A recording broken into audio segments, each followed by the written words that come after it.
Unë kom një shumë herë diskutime politike me çka kam pa në rrjetet sociale, se janë shumë të lidhur me aspektin e rrjeteve sociale, saqë edhe vetë mund me kriju kanë herë edhe konflikte politike veç për çka kam pa.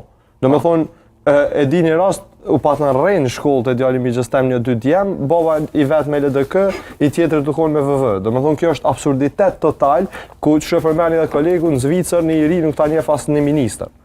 Edhe definitivisht vlen kjo, po normal popujt që nuk kanë institucione arsimore cilësisë më të lartë, profesorët paguhen pak, normal që ti ki me prit edhe diskutime të tilla dhe fenomene të tilla, se populli si popull e ka domethënë që problematik që merr gjithçka ofër vetës edhe lidhet shumë emocionalisht me përmbajtje edhe me gjithçka tjetër. Mos i mendu pasojat, na po i bojmë dëm shoqërisë. Kjo ty të vjen për me ta njoft një politikan këtë shoqëria, kur politikani bën veprime cilat nuk janë etike në moralet politikës.